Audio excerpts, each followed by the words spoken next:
Hello. Hey everyone, welcome to Wednesday night OWCP Chats with Chris and Gini. I'm Chris. And I'm Gini. Hold on, you need to... They'll start saying stuff and I'll move it. Okay, it looks a little blurry. Okay, so tonight, like we told you, go ahead and grab your paper and pen And some friends. And jot down all the answers of questions that people will be asking. So tonight is our monthly Q&A. You ask and we answer. And I'm letting you know up front, I'll say it again at the end. Next Wednesday we won't be on, but we will be back.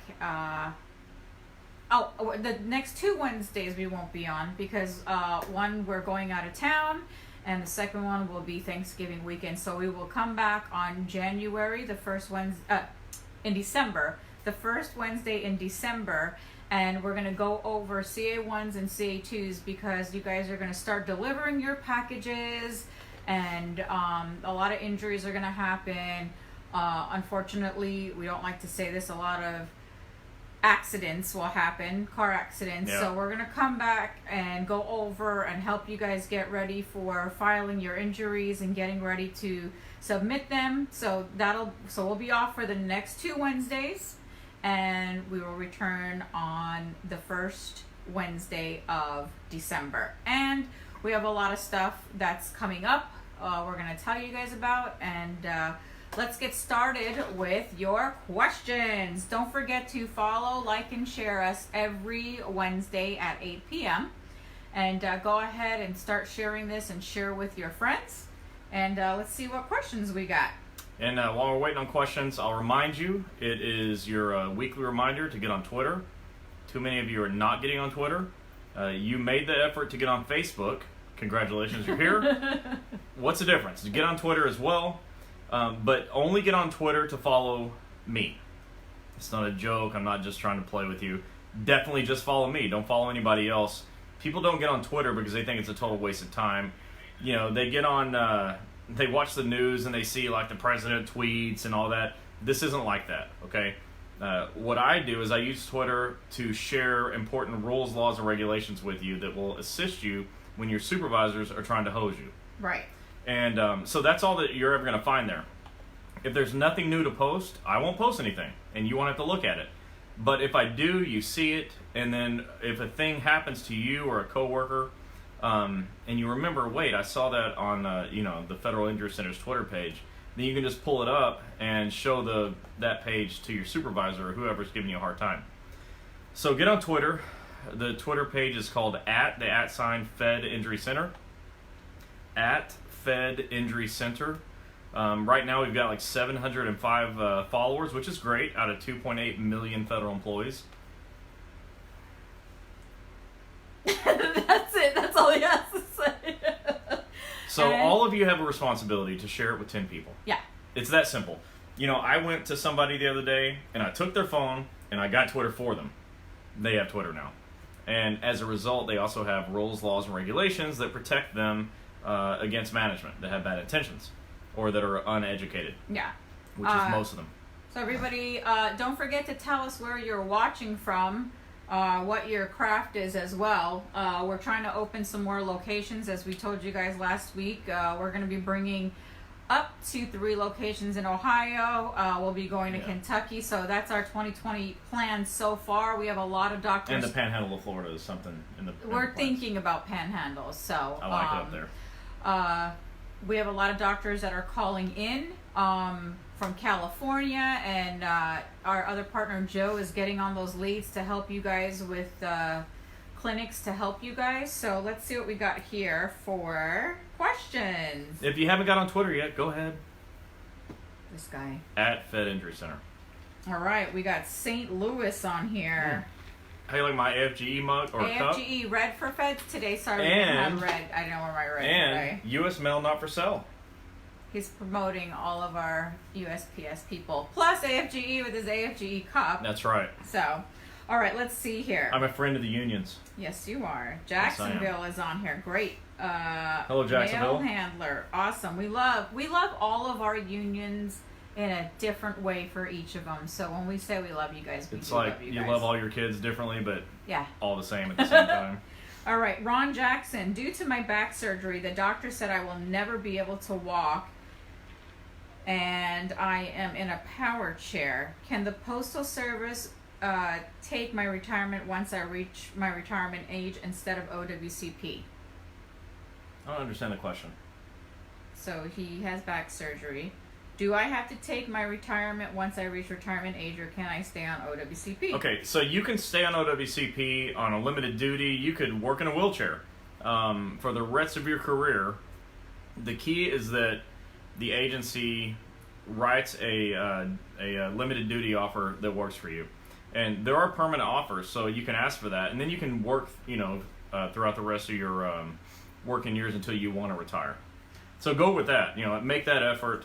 You may need your union's help for that, but being in a wheelchair should not prevent you from working if you want to. Yeah, I just saw this on the U.S. Virgin Islands is on here. That is awesome. Yeah, hey, we'll come see you. Just invite us out. Invite us. Get your union to invite us. I would love to come to the Virgin Islands. That would be I'm sure there are some great trip. resorts I'd love to visit. Yeah. And also teach some stuff. Ron Jackson said disabled retirement.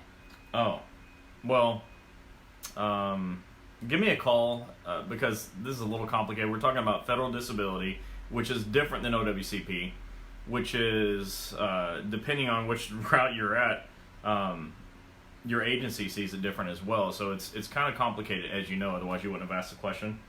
But if you're wanting to do disability retirement, once you hit actual retirement age, disability retirement stops anyways.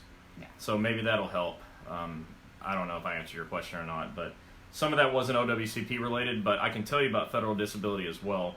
But I'm happy to have a talk with you. Give us a call. Brett, he said, P.S. OWCP has paid for 3 surgeries I've already had. That's great. Yeah, you know what? If your claim's accepted and you have a diagnosis on your case that allows for surgery, then they'll almost automatically approve surgery. So we got Idaho. And Brett's proof of that. Yep. We got Idaho, North Carolina. Wow, some new places. Virginia. I'm still fascinated with the U.S. Virgin Islands. I didn't think we reached you guys, but we did. Do me a favor. Awesome. If you're new and this is your first time you've ever watched it, hit a bunch of the heart buttons. Yes, let's see if all of our new folks. I'm curious who all's new. Give me a bunch of hearts. It's not weird. Just do it. Just hit the heart buttons. Brett says, what if the doc says you're 14% disabled, but OWCP has declined it twice? So your doctor told you that you have an impairment rating of 14%. That's what I think you're saying. And OWCP is denying it. And typically they'd send you to like a second opinion doctor. So if they sent a denial, that also means that they sent a letter of denial. And I'd be interested in seeing what that letter says. I'd be more than happy to take a look at it to give you some direction as to what to do next. Yes. I am just sharing this real quick with all my groups here. Who's on Twitter? Just hit the, let's hit a like button. Hit the thumbs up button if you're on Twitter following us already. We need some social proof. Surely there are some like buttons. Gosh, Who's on, those are hearts. I like hearts too, but who's on Twitter? There they are. Who's following us on Twitter? See, that's a lot of thumbs up for Twitter. There's at least 705 of those. But if you're new to it tonight, you get to hit the thumbs up button too. Hey Kim, how are you liking New York? Is it nice and cold? I've been following you on your pictures, having fun with that pizza. I'm jealous. I want some New York pizza. All right, Jerry Rolcare from VA. Jerry, let's see. Brett. For the schedule reward, okay, thank you. I'll PM you the form I received. Perfect, yeah, send that to me. I'll be happy to take a look at it. Where's all your questions, guys? If you have any questions, I'm going to just start making stuff up. And that'll be a lot like your supervisor, so there's really no reason to watch if you work with those jokers all day, every day. Washington Rural Carriers, we need doctors. So, yeah. We have a trip planned to Portland in 3 weeks. And we're going to discuss that while we're there, kind of look at a map and then get with our partner Joe and tell him, because between Washington, we know it's like a couple hours to get to. So we want to make it central if we can just find at least one doctor to help you guys out both in Oregon and the Washington area. and see how that's going to work. So next year we have a lot of things coming up, and clinics that we're going to have doctors get trained and learn the system and help you guys out even more. Yeah, we have really big plans. We do. Next year's going to be awesome, guys. The stuff that I'm trying to get accomplished are things that I think nobody that ever helped a federal employee ever did, or much less ever thought of. And so we're doing some big things. This is a passion of ours. We really, really love helping federal employees, but I don't love only helping federal employees in a handful of states. I want to help federal employees in 50 states. And that's been the goal since day one. And our company's in a position to really attack that goal and make it happen. Yeah. And so 2020 is going to be the year that happens. We've already got the plans written, and we've started some of the things that you have to do to make it happen. So there's an office coming near you. Yeah. And also, those of you that I know there's a lot of you hopping on right now because I just started sharing this. We're doing Q&A. You ask your questions and we answer them. Q stands for question. I was hoping so, and A stands for answers. Yeah, I've got some of those. I got A's. So I always had A's. I mean, actually. Let's go. Lori says, you talked about management. I'm having a hard time with HR. Wait, I talked about management? Yeah, you talked about management. I'm having a hard time with HR. Comp said they're waiting for them to send my status of no light duty or limited duty. From Connecticut. They're waiting on them to send in my status of no light duty or limited duty. Who's they? Waiting on who? Yeah, give us more detail, Lori, so we could answer that. So hold on, so she's having a hard time with HR. Comp said they're waiting for them to send in my status of no light duty or limited duty. Yeah, I'm gonna need more information. Yeah. Sorry, Give us I'm some really more sorry. info. I want to help. Kim, it's freezing in New York. Send it on here because it's nice and cold here today. It's not that cold. Not like New York. Josephine, what do you do when you were out for 3 weeks for a knee injury and you have a torn meniscus due to the injury? You opt for COP and management, but you were in for LWOP instead of COP. All right, so here's the deal. On your CA1 form in box 15, you had to elect continuation of pay.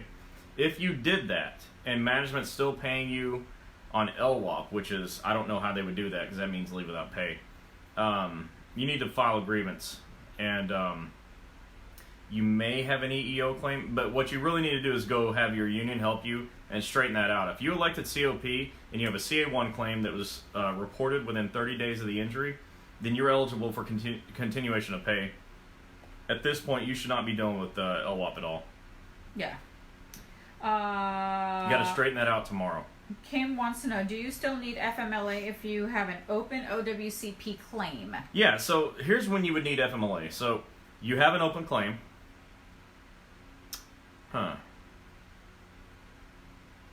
Nope, don't need it if you have an open claim. Here's why. If you have an open claim, then you have a CA-17. Your CA-17 protects your job, okay? The agency can't fire you if you can't work. They can help you with limited duty assignments, which they should do, and you should make every effort to get to work and clock in. It's the surest way to get paid. But you need FMLA when your claim's not accepted and your agency's giving you a hard time about being off of work, because then FMLA protects your job. So hopefully that answered the question. All right.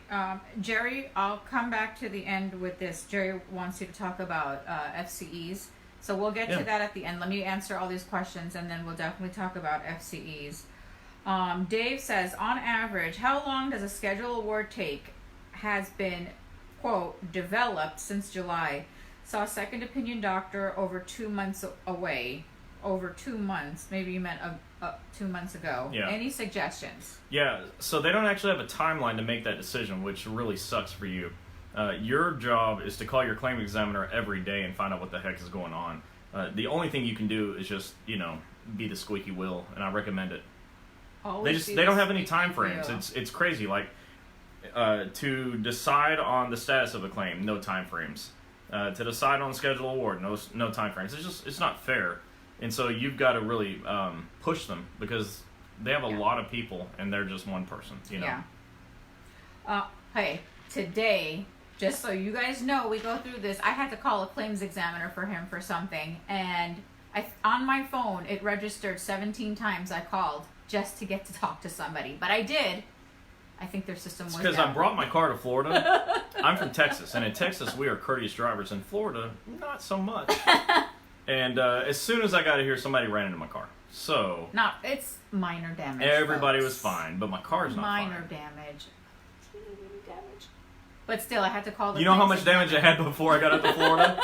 None. Okay, but we got it here, and so the claims examiner for the car insurance we had to call how many times? 17. We had to call. Yeah, it was. I don't have the patience for it. I don't know how you do it. I know the system, and he somehow did not want to listen to me, but I did it and had it worked out. Can't do a thing. I know what Can't to do. Understand. I used to be in PI, so I know. That means what? Personal injury. Anyways, moving on. Jennifer, how long can someone be on OWCP? I've reached MMI. Will I eventually be kicked off? Well, no. Like you always have lifetime medical benefits.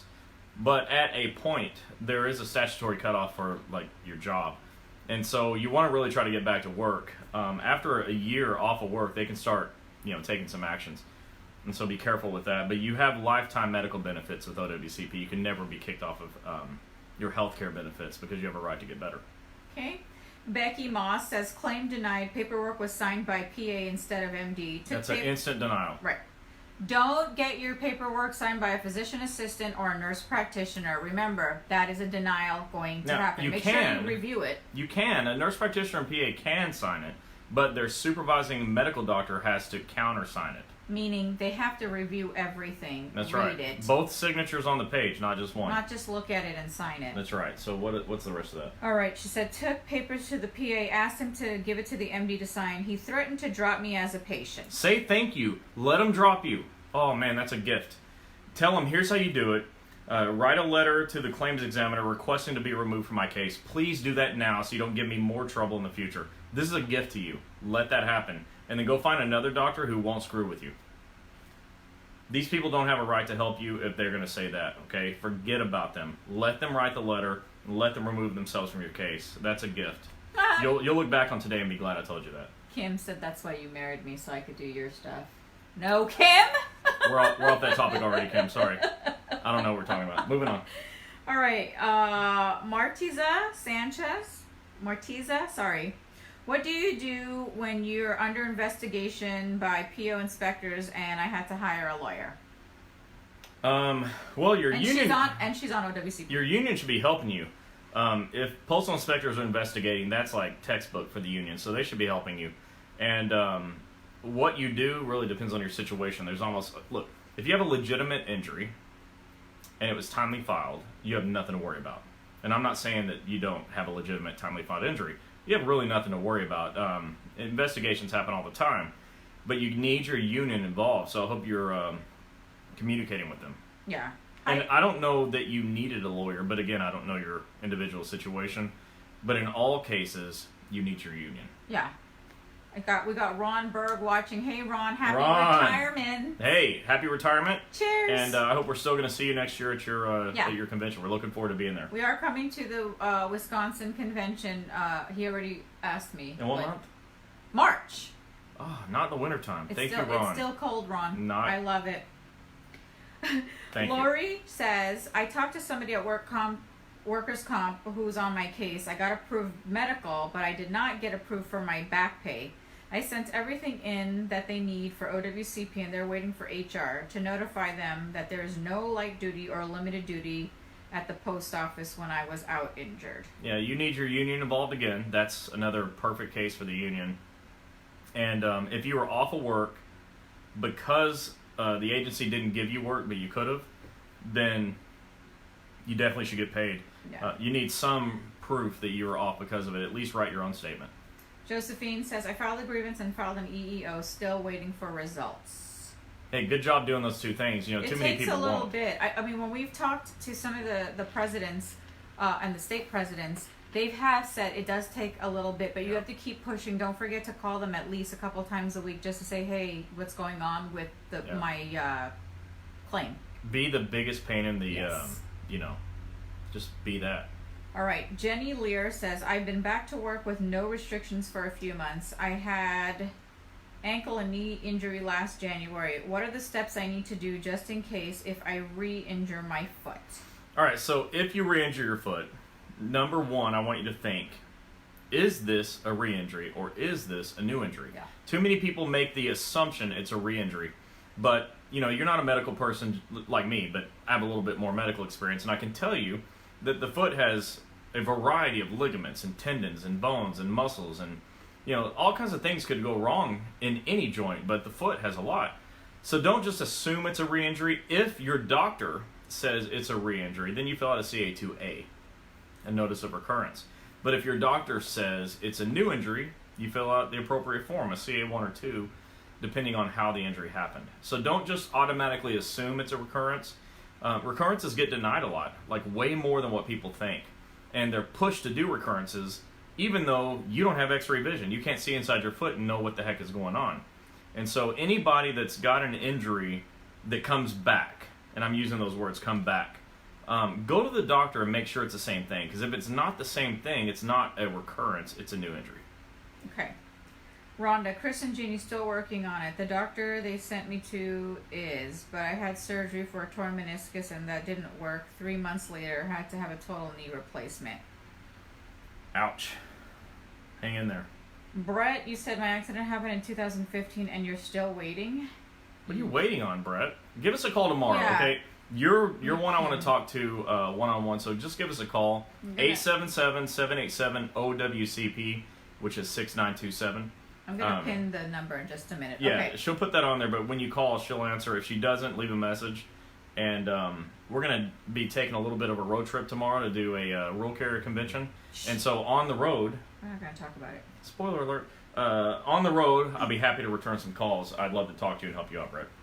MZZ, if an employee of USPS gets ill while at work and is swiped off the clock and taken to the hospital, is the employee covered under workers' comp? The employee was diagnosed of having suffered from a heart attack. Usually no. Sadly, a heart attack is very, very difficult to be accepted as an OWCP injury. Yeah. Because so many things are factors of a heart attack. Diet, lack of exercise, which most postal employees don't have that issue. Family history, just to name a few, that would not be covered under OWCP. And so, unfortunately, let's say someone has a heart attack or a stroke or a whatever, okay, some medical seizure. I'm just picking some things out of the air. That issue is typically not covered. If you fall down and hurt yourself on the way down, that injury can be covered. But the actual incident itself is not. It's terrible, but I think that's the answer, unfortunately. All right. Ron Berg said people drive worse in Texas. I agreed, Ron. No, Ron. We're very courteous drivers. All right. Lisa Simmons, Southern California here. I've been on OWCP for 11 years. OWCP continually denies my back surgery because their second opinion doc said I don't need it. In fact, I'm not getting any treatment approved other than medication. Thinking I'm just going to die on OWCP. Okay, you're not going to die on OWCP. Go back. Oh. Go back. Lisa. The second opinion doctor is agreeing with the claims examiner that surgery is not needed. I would be willing to put money on that your diagnosis is something like lumbar sprain. If your accepted condition is not surgical, nobody will approve it, and no second opinion doctor will approve it either. And so, let me know what your accepted condition is. If it's surgical, it should be automatic, which makes me think your approved diagnosis is not surgical, and there's a way to fix that. All right. You're not going to die on OWCP. We're going to fix it. Jennifer Schultz says, I've been working 28 hours a week, so I couldn't get kicked off of OWCP then?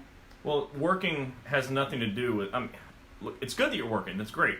But the number of hours you work has nothing to do with being kicked off or kept on OWCP. The key is that you're offered a limited duty assignment and you accept it. And it's within the restraints that your doctor gave on a CA-17. If you're doing that, you're fine. Everything's fine. Marianne Prater says, question, when you get a letter from the Department of Labor Employee Compensation Appeal Board, does that mean you can't go any further, or can you reapply back to them to look at your request further? No, I'd like to see that letter, but typically if you get some denial, even on appeal, you have an opportunity to reconsider, so you can do reconsideration. Evan, Bring your stuff up to the office, and we'll be happy to take a look at it. Yeah, Evans Juice says, so as soon as you check the COP on the CA1, you'll get pay. There's none else you need to. There's nothing else you need to do? Evans, so, and everybody, if you have a CA1 injury, an injury that happened in a single shift, and you reported that injury within 30 days of the injury, then you are eligible by rule for continuation of pay. All you need to do is select continuation of pay in box 15. Okay. Mike Wilson, can you explain the expansion diagnosis and how difficult it is to get diagnosis expanded? Mike, I'm really glad you asked that because it applies to the woman who has not been able to get surgery approved. So that was actually a really timely question. Thanks, Mike. A diagnosis expansion is a report a doctor writes to add a diagnosis to a claim. So in this example, let's say someone has a lumbar sprain, right? But a MRI shows there's a herniation. The accepted condition is sprain. MRI shows herniation. So the doctor has to write a diagnosis expansion report adding herniation. When you add herniation and it's approved, surgery will be approved because a herniated disc is surgical. Right. All right, well, a little power outage there. We're good. Scary. Moving on. Okay. Javon, I got my second denial letter and Cami hasn't got back to me. What will happen this being my second denial? We've had people that have had 4 denial letters before they ever got to us. It can still be approved. Okay. So whatever the denial reason is, we'll take a look at it and we'll address it in a new narrative. You'll do reconsideration and we'll move from there. All right. Janelle, question about restrictions for on-the-job injustice. I'm sure she meant injuries. What's your question, Janelle? Bring us a question, we'll give you an answer. Luane, unless your doctor throws you under the bus with the investigation, that's what happened with me, and the union wouldn't help. So now I filed for federal disability. I would fire that doctor. You can request change of treating doctor, or you can ask that doctor to remove himself for your case. Whichever one works for you, I would do it. The second one, the rule says, and that doctor's request shall be approved. I'd find a new doctor. Any doctor that doesn't work in your favor does not belong as your treating doctor. Vicky says, just had my 3rd surgery last week, and every time I go to my doctor's appointment, my DOL nurse will ask him, so what is her work status? And I was still in stitches and staples. That's their job. Don't worry about it. The nurse case manager's job is to get you back to work or to assist in that process. They're not, their title is nurse case manager, but they're not doctors. They don't understand that with stitches and everything else what that means necessarily. So don't worry about it. The doctor is in charge. Erica Henderson says, what about arthritis when you are a carrier? Well, that's a CA2 claim. Arthritis develops over 2 or more shifts. It happens all the time, especially in the ankles and the knees. You see a lot of stuff in the shoulders and elbows. It presents itself like tendonitis, right? Yeah. But you need a doctor to prove that your arthritis was caused by the job. Look, a letter carrier who carried the mail for 25 years and has osteoarthritis of the knee is like a slam dunk case, okay, that's definitely going to get approved. Because a city carrier walks 8 to 10 miles a day for 25 years. I can't do the math on that right now, but it's thousands and thousands of miles carrying up to 70 pounds. No claims examiner in their right mind would deny that. Yeah, Erica, fill out the CA2 and call me. We'll get you into Dr. Harper in Birmingham. Yeah, don't suffer with that. You can still work, and that's great, but you have a right to get help. And there's a brace. It's called an unloader brace. I don't know that your condition's a knee, but for someone that is, this unloader brace literally takes the joint and brings it apart, because arthritis is like the bones rubbing on each other, right? So this brace will bring your knee apart, which is awesome. Okay, I've got this problem. My friend who distributes these braces lives from them. He can't walk without them. And so if you report this, get your claim accepted, and get that brace, you can go back to work without that pain. So that's just one of the many benefits of getting your case accepted. All right, Janelle, I have an on-the-job injury. I have 5-day-a-week work restrictions. I had to have a hold down. They have me work Amazon, and then I can't work a day of my hold down. Do I get paid for the day I can't work since I'm on a hold down? You need to fill out the answer should be yes. Fill out a CA7 and a CA7B. It's a claim for compensation and a time analysis form, and account for that time you're not able to work, and then attach the documentation from management that says they're not letting you work. Here, I'm gonna have you read And it. attach your CA17 from your doctor that took you off onto those restrictions. All right, so here's one from Maritza Sanchez. They're not helping. I had to hire a lawyer. We hate that. We actually love the lawyers, but we know it's a last resort. Postal inspector served me a letter in my house, and I showed the letter to the union member, and they never saw the kind of letter. I had to hire my own lawyer, so I haven't heard from my union ever since. This happened a month ago, so I'm on my own with no help from the union. I got a hearing with the post office inspectors and their lawyer and my lawyer on the 19th. Well, I'm glad you got a lawyer. I'm surprised your union's not helping. And I don't really have anything else to add to that, but I hope your lawyer's a good one. If not, we can help you with that. What else we got?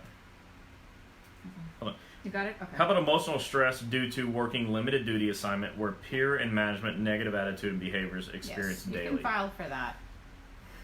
So, that can be a CA1 or a CA2. It depends on if the emotional stress is a single event or a multi-day event. But you still need a mental health doctor to be able to prove that these things are work-related. And if you can, then that can be accepted. It's an uphill battle to get that accepted, but it is possible. I've seen it lots of times. Let's see. You guys talk amongst yourself. I'm just reading some questions. Do you want me? This guy. Give it to me. You need to read it out loud. I'm making sure I understand. Okay. Since 2009, this is Jenna, my on-the-job injury, OJI, nice one. My claim has been denied 4 times. I've seen that hundreds of times. Appealed with the union, with Union 1-3. Had to hire my own lawyer. NALC couldn't help further. Are so many denials common? Yeah, they are. The reason denials are common is because it's uncommon to have doctors who know how to get a claim accepted. The biggest reason claims get denied is doctors don't know how to write narratives. So it's super common. I'm surprised that being a city carrier that your MBAs weren't able to help with this at the NALC, because their primary role, I think, is in appeals. And so as I'm sitting here, I'm honestly very, very surprised that your MBA, and I don't know what area you're in, wasn't able to help you. One of the big reasons that we don't teach this with NALC is because they have these OWCP experts who are MBAs. And so you might go back with your MBA and say, hey, this keeps getting denied, what the heck? And see if they can help. You can always ask them to contact me. I'm happy to help. I'm always happy to help all the MBAs for the NALC. Even though we have the relationship we have, I love them, and I'm happy to help because I love you. So if they want to reach out and ask me to help, I'll be more than happy. Mary Williams, this is I heard this already this week. I'm a light-duty rural carrier injured on the job 2009. I was told by my OWCP caseworker, Samantha in Jacksonville, that I would not be covered if I was in an accident in my personal car when I left work in February 2019, even if I was paid mileage to drive to an office that was not my normal office. I was told by the postmaster at the office that it wouldn't be covered and he didn't file anything and it wouldn't help me. I was also told since it's a back injury, it would need to be handled by workers' comp. My doctors have noted that my pain has gotten worse since the accident in February. I need another spinal fusion. I need help to know if I should be covered by work comp or not. I'm making an assumption because you were paid mileage on this trip where you had the accident, that you were going from one work site to another work site. Now, if you're leaving work to go home, you would not be covered. But if you're leaving one work site to, as is mandatory, go to another work site, and in the course of that transportation to the new work site, you're in an accident, you're covered. And if your case manager said you're not, that person needs to go back to school. If your postmaster said that you're not covered, that person should be reprimanded. You reported your injury on time, which means you met your 3-year filing deadline, which means you should, even though it was 2009, you should still go again. Yeah. Go again. You need to get your CA1 form. You need to fill it out as if it just happened today, okay? Just put yourself back in that state of mind so that you can remember what all happened to write it on this form. Fill it out. Have your supervisor or postmaster fill out page 2 and give you the receipt, give you a copy of the whole thing back, and tell them to get out of the way and let the claims examiner and doctors do their job. You can still have this accepted. That's what I'm trying to tell you. All right. And for all of you, if you're traveling from one work site to another and you get injured or in an accident, you're covered. You're only not covered if you're leaving work to go home. Correct. But if you're still in the work parking lot, you're probably still covered. Yep. Okay? If you're pulling out of the parking lot, half of your car is still in the parking lot, you're probably still covered. Okay? But those are hard to get covered. But this one, from one work site to another, you're definitely covered. And you got hosed on that deal, and I'm sorry, but we can help you. Joseph, when I have an approved claim on the job injury, can management send me home for no work available and force me to use my annual leave and sick leave? They can, and you will immediately file an EEO complaint. Okay, you got to go to eeoc.gov and file a complaint because you're available to work and they're not letting you work. And that could be seen as a discrimination for being injured. You want to work. And people who are hurt have a right to work. People with disabilities, even though yours is likely a temporary disability, people with disabilities have a right to fair treatment. They have a right to work. And you got hurt at work. So file an EEO complaint. Yoki, I've been dealing with a work, and I'm sorry if I pronounced these names wrong. No one can even say Sorogeny correctly the first time. I get it all, so I'm sorry. I've been dealing with a work injury since 2017. I just had surgery May 2019. I was denied COP, then used all my vacation and sick time. They told COP is only good for 45 days after initial injury. Is that true? It's good for 45 calendar days, not 45 consecutive days. If it was only good for 45 consecutive days, then it would run out in 6 weeks no matter what. But it's not how it works. It runs out when either 45 days are met, any 45-day period, including half days, which count as a full day, or it runs out when your claim is accepted. So if your claim is accepted, say when you have 12 days left of COP, you no longer are eligible for the last 12 days. It's good for 45 days until your claim's accepted. 45 calendar days, not consecutive days. So now you got to do the math on that and see if you were treated fairly, and if not, do something about it, which would be grievance, EEO claim, at least to get started. Jenny, once a body part injury is approved for work comp, is that for life, even though you retired years later? Yeah, you have lifetime medical benefits on OWCP. If you have a flare-up or something, your doctor just has to approve that, or has to prove that you have a flare-up of an existing condition. After retirement, I'm not going to say it's as easy, it's harder. But it's possible. Yeah. Hey, listen, Mimi King, I visited your Massachusetts office and felt so welcome and cared about. Thank you truly. Aww. You're welcome. That was a very nice compliment. Thank you. And our Massachusetts folks are usually listening, so good job to you. Thank you. Jennifer Schultz, my union is useless. Okay. Well, Jennifer, we have no comment on that, but give us a call, and we'll be more than happy to help you with what to do next, because there are next steps. All right. Mary Prater says, thank you because I take one step forward and then they push me back 2 steps. Oh my God. Is this what I'm going through right now? Mine was wrote up as a sprain, but the second MRI still shows my injuries are the same 2 years ago. Bulging herniated disc in my back and neck. Thank you for your response because I was ready to give up. Never give up. I had already told Doc I can't deal with it anymore. Chris, you just made my mind up. Thank you both. Thanks to both of you. Love you both. If it hadn't been for this live chat and information, I would be lost. God bless you both. And God bless you too. We love you too. Jennifer, on-job hostility from coworkers. Is there something else that can be filed? EEO complaint? Yeah, you can try that.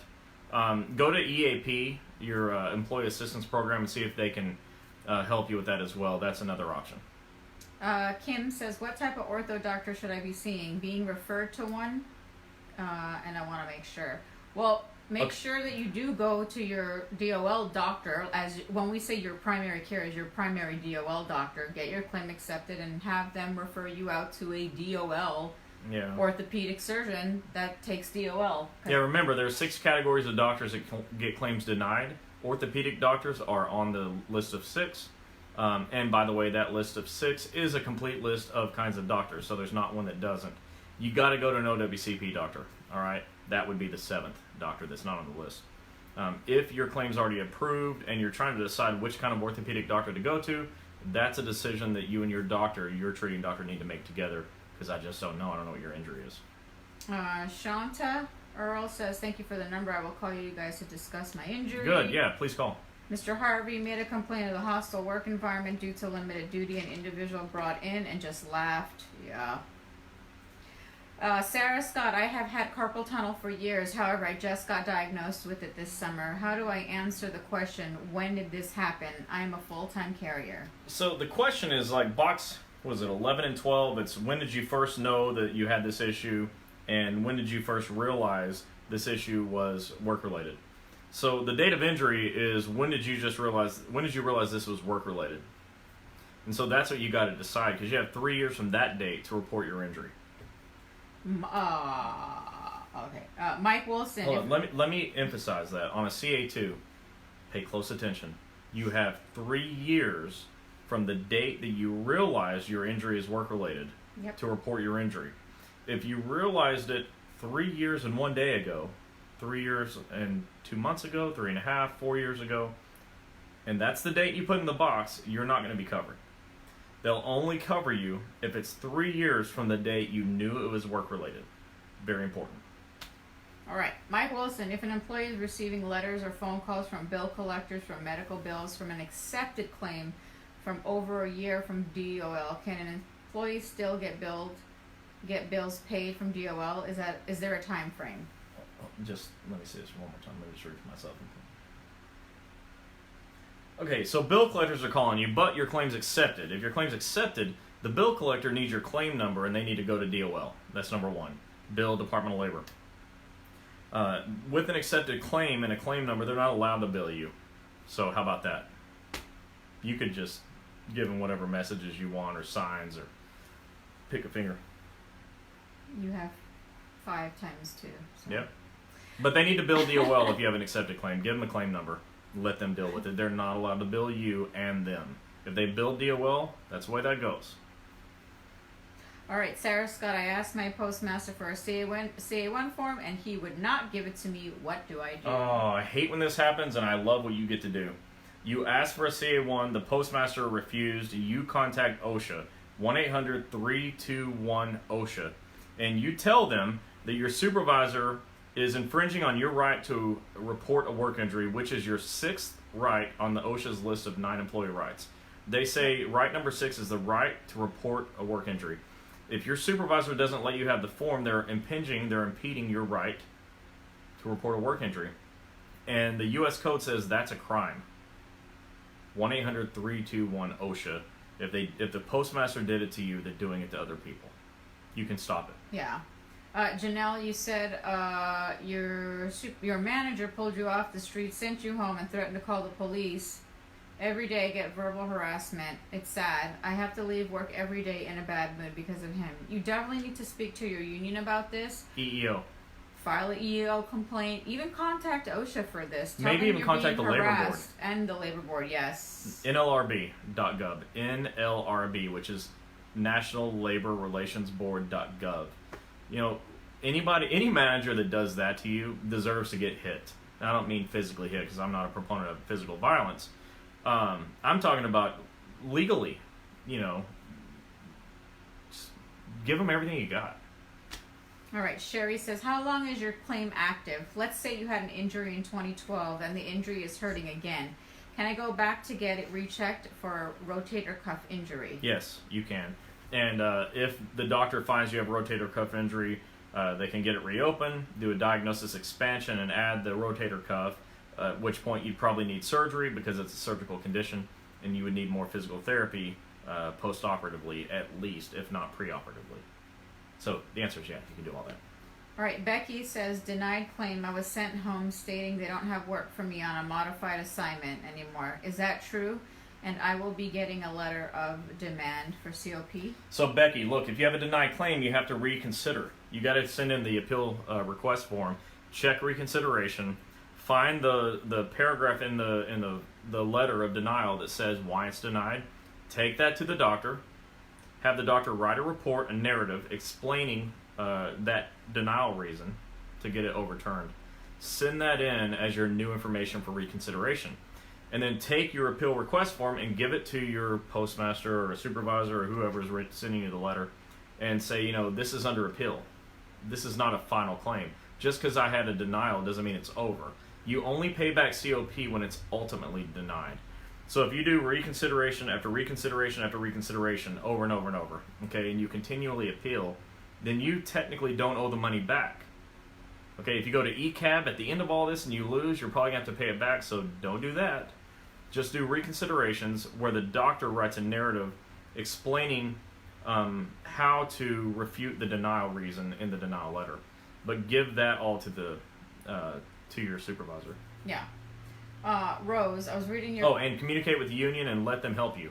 Unions have to get involved with this. Okay, go ahead. Rose, you said, my boss wants me to get FMLA. My doctor I don't know if you meant won't fill it out. My injury is 2 years now, approved 1 year ago. So go to a new doctor. FMLA is one of the few things that will protect your job when you're off.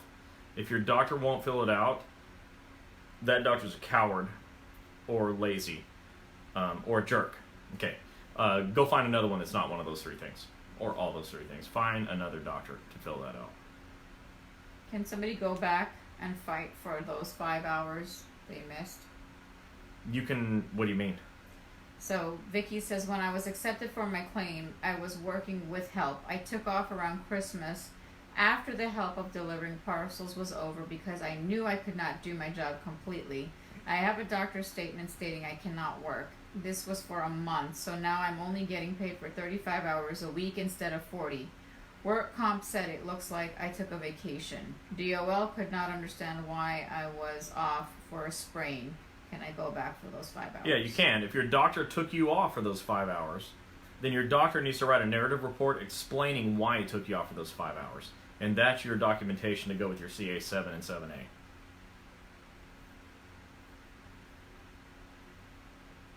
Oh, Jenny, you're welcome.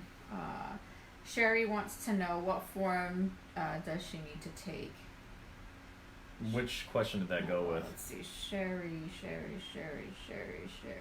How long is your claim? Oh, the one for... Yeah, so if it's hurting again... Sherry, this is for you. Sherry. It's a CA2A, notice of recurrence, unless your doctor says it's a new injury, at which point it's a CA1 or 2. A CA1 is if the new injury happened in a single shift. A CA2 is if the new injury happened in 2 or more shifts. If it's truly the same injury that's just come back, then you fill out a CA2A, notice of recurrence. Yokio says, is there compensation for the injury after they released you from care, and is there nothing else they can do for you and you still have many problems with the injury? If so, what are the steps to take? So compensation after your release might be a scheduled award, but that really depends on your diagnosis. Not all diagnoses are eligible for an impairment rating or a scheduled award.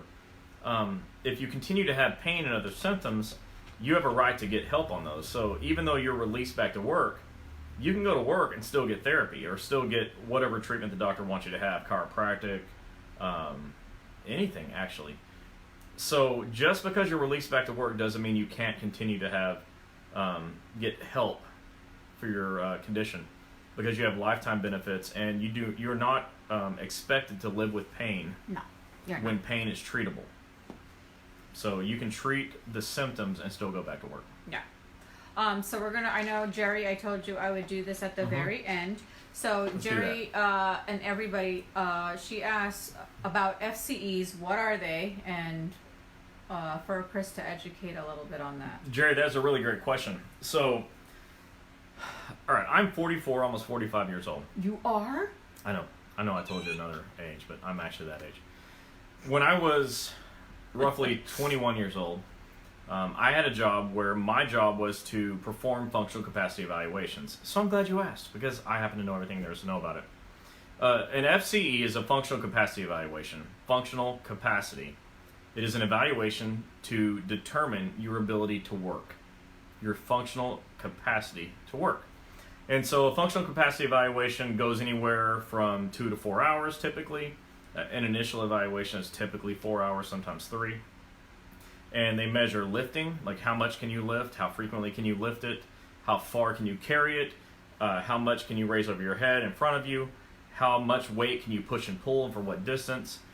Some functional tests have a cardiovascular section, which gives your ability to walk for what distance, and it's almost like a mini stress test. And does range of motion to see what your degrees of motion are on your injured area.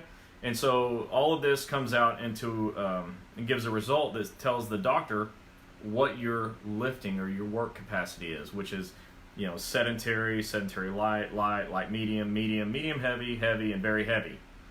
And all of those come with like a lifting. For example, medium is, if I remember, 35 pounds. And maybe it's 50, I don't know. But anyways, they all have like a weight capacity that you can do on an occasional basis. And so that's what a functional capacity evaluation is. When your doctor does this, it's good for you because it's the science behind work restrictions. It's the sorry. The science behind work restrictions, the science behind taking you off of work, and the science behind returning you to work. And when your doctor does a functional capacity evaluation, it's very, very hard for claims examiners, nurse case managers, and supervisors to refute what the doctor says on your CA-17. There you go. So that's what an FCE is. And Rose, you asked if work comp will accept your FMLA from your primary care doctor for your work injury. Yeah. Yes. They will. From any medical doctor. Yes. Any medical doctor. Any. Like fly out of state to Alaska and get one filled out. They'll take your FMLA. Yeah. And if you're in Alaska, go to Hawaii. It'll be pretty fun. What were you laughing at? Oh. Were you laughing at FCs? No, I wasn't laughing. Those aren't funny. That's no joking matter. Mike makes me crack up on here. Mike says, Chris, you look like you're a sweet 16-year-old and never been kissed. That's right, Mike. Yeah, that's right. So, I'm going to solve that second part of that problem, though. He said, I'm glad you're alive after yesterday. So, you guys know we went to the Ohio Fall Booster. It was great. Yeah. The weather was fantastic for me. I was bundled up. I got to wear all my winter stuff. It was room temperature inside, which is great. We had a fireplace, and it was a great convention. And we sincerely wanted to thank Mark, State President and Vice President Tim, and his wife Holly, and the entire union. I mean, it was a ball with these guys. And the hotel staff. Thank you for putting up with us. Yeah, I know. We were a loud bunch, a very loud bunch. Some of us were. Some of us had a lot more fun than the rest. And they got to meet Big D and Little T, Derek and Tom. They gave nicknames. What was my nickname? What was your nickname? What did Tim tell me? I don't know. That's shocking.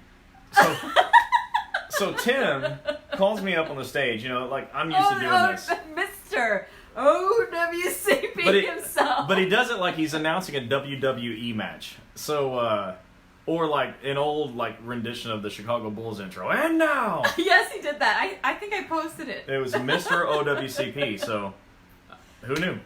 So, I did, but I didn't know he knew, but now we both know. We wanted to sincerely thank the Ohio State rural carriers, the presidents, vice president, the It's team. the most fun you can have that's still legal. We love going to Ohio now. And just so those of you in Ohio, we are planning for 2020 to come. We could bring either 1 to up to 3 different locations because we heard the need, and we're trying to fill the need. And as you guys know, our partner Tom will be moving there, so it'll be so much easier.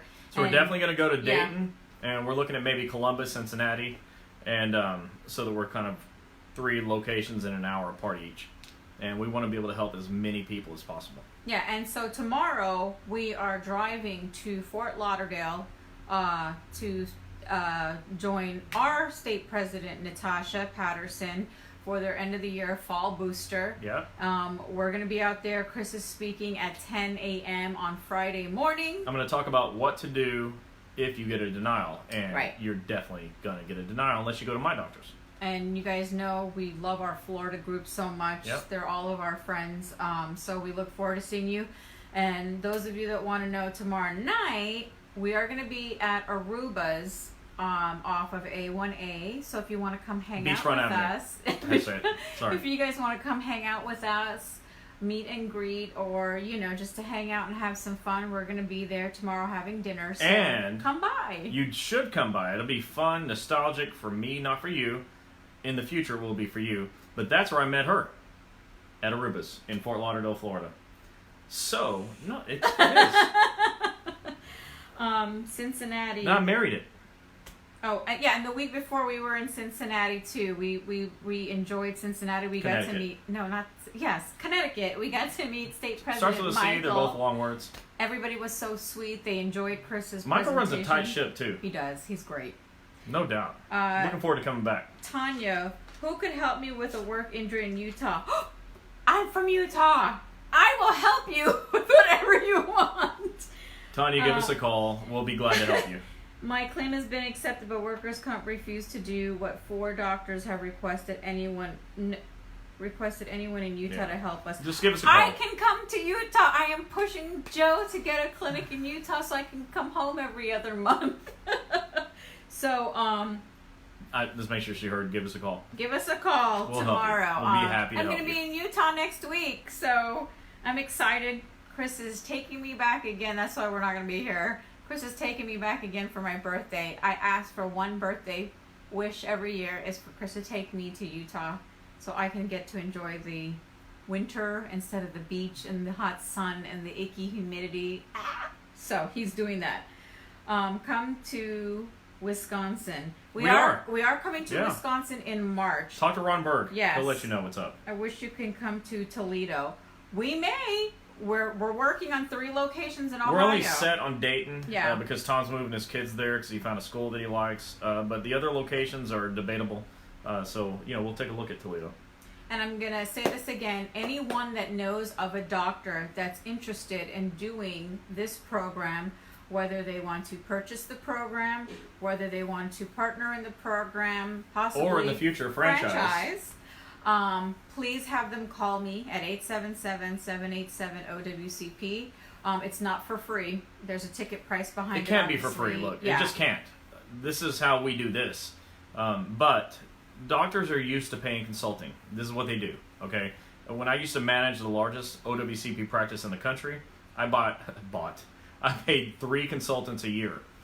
Every year I had multiple consultants because I'm a smart guy, but I'm smart enough to know I don't know everything, and I wanted to. And so I would always bring in new consultants. It was great for the business, it was great for the patients, and it was great for me because I met Joe, who was one of my consultants and now one of my partners, whose primary job it is to expand this company so that more of you have more doctors. And so those doctors would essentially hire me as a consultant, which is great because I get to teach them how to get your claims accepted, and that's good for everybody. Hello to you guys too in Branch 29, Kansas. We're not sure yet, but again, if there is a doctor that you know that is interested, remember there is a ticket price behind becoming a part of DOL or Federal Injury Centers. Have them call me again. It's 877-787-OWCP, or you can contact Derek at 888-878-OWCP. Derek? I don't think it's 888. 787? No. Something like that. No. Yeah. 888. Look at federalinjurycenters.com. 888-878-OWCP. And anybody that's in the New England area, in the New England states, contact Derek because he can help you get into our Massachusetts location and work with you from there. Laura, and this is not a sales presentation. I say it every week. We're not here to promote our offices. We're not here to promote any doctors. We're here to promote how you get your claims accepted.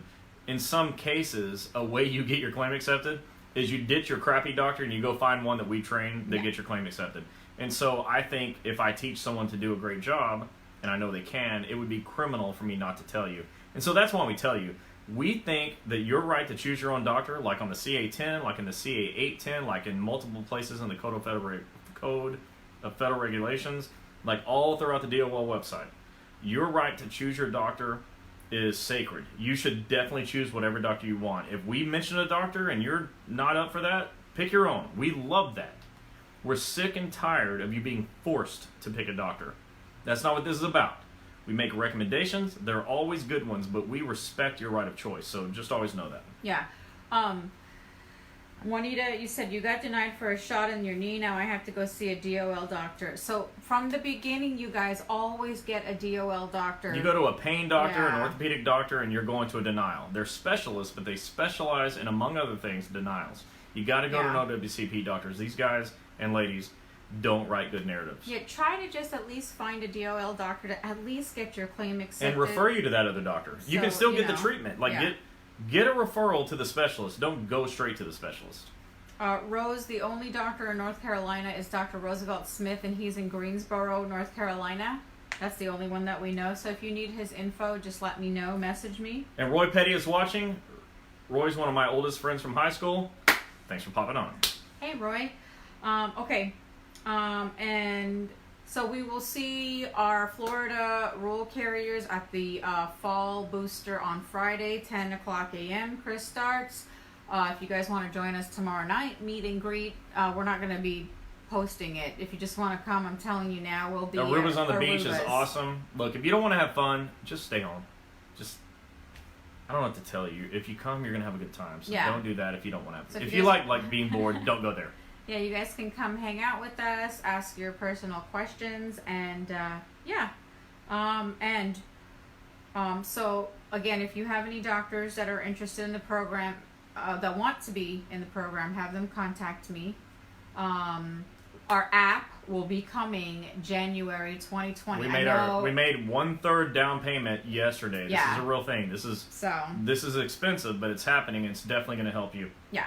So I know I've been telling you since like the beginning of the year that this app is coming. It's not that easy. It's hard work, but by January... Actually, making an app takes a lot of work. I'm shocked. Yeah. I thought it was like making a website, which, if Andy, my buddy who's the web guy, was watching, he'd say, hey, that's not easy either. Well, to me, it's easy because I asked for it and it just happens. The app is going to be so convenient for you guys. It's going to have the laws, all the forms, the Facebook Live, the Twitter links, so you can just go from your phone straight there and get everything. It's going to... And it'll be free. And so, look. It's free, yeah. You're going to get this app and Twitter at the same time.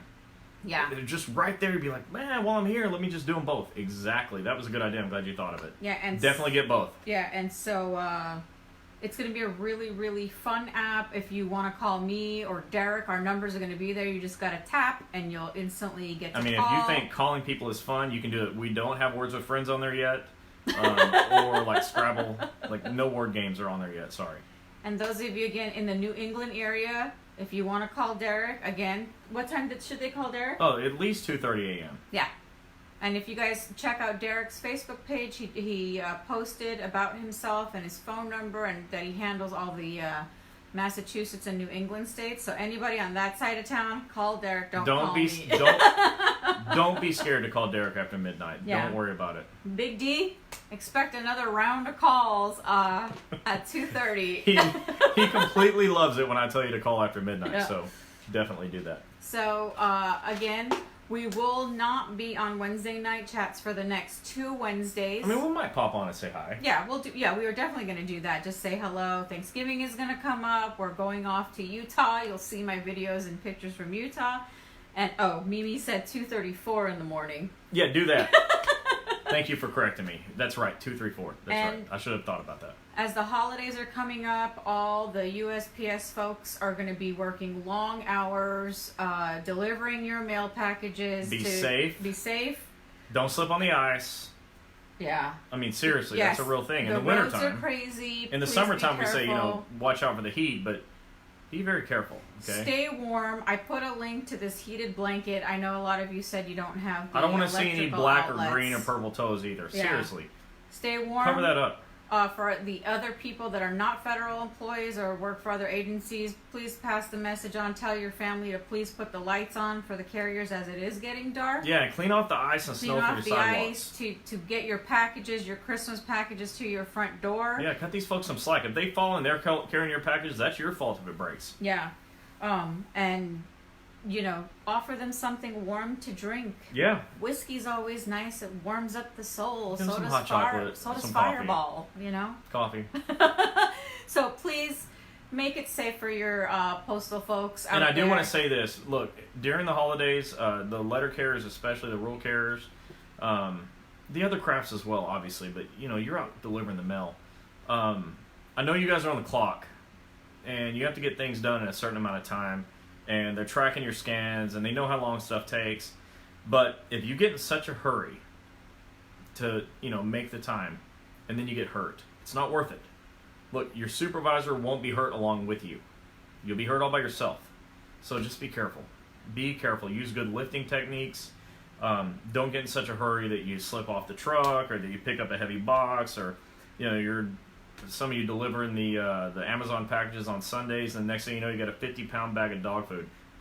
Just take it easy. Yeah. Be careful. Be careful. Yeah, just be careful. And again, it's going to be a rough winter we see in the other states. So please be kind and courteous for your postal folks. Leave on the lights Yeah. and give them something warm to drink. So when we come back, and we come back in 2 weeks, and we start our December, the first Wednesday in December, we're going to talk about how to file your CA1s, your CA2, talk about what a CA16 is, because those of you, there will be injuries, unfortunately, in the job as what you're doing. And we want to make sure everybody knows which forms to file as 2020 comes on, and you guys are ready to be done delivering crazy Christmas packages and get your injuries taken care of. And to finish this out, I want everybody to just write this down if you need to. Go to federalinjurycenters.com. That's a S on the end of centers, federalinjurycenters.com. I think she's going to post that, right? Yeah. Go to the website, go to the tab at the top that says OWCP Forms. Please, tonight, okay, print out like 10 CA10 forms, what a federal employee should do when injured at work. Print that out. On the first section of it, it says report to supervisor. It says report as soon as possible. Please highlight that, okay? Highlight report as soon as possible. Go to the second box, highlight the CA16, all right? And post that on your break room bulletin boards. Post it everywhere you can, because if you need the information after you're injured, it's too late. Yeah. So help very somebody late. out. Post that CA10 and highlight as soon as possible, and highlight CA16. Post that because your coworkers have never seen this form. I assure you. You have, because you watched this, but they haven't. So go to federalinjurycenters.com and print out all the CA10s you can and post them everywhere. And when your supervisor takes it down, Put it back up. Put it the hell back up, okay? Those sweet, loving supervisors just stick one in their face like that. I would. I'd be like, look. That's what I would do. We're not proponents of violence here. But definitely stick it on the wall. All right, one more question. She says she just hopped on. She joined Welcome. late. Samira, I was wondering if your doctor puts you on restrictions at the post office and says they don't have work for me. How long can I get workers' comp benefits? As long as you're injured, your claim's accepted, and they refuse to let you work. But if your doctor writes restrictions that send you to work, and your supervisor sends you home, you need to talk to your supervisor or to your union steward, and you need to file an EEO claim because you're not being treated fair.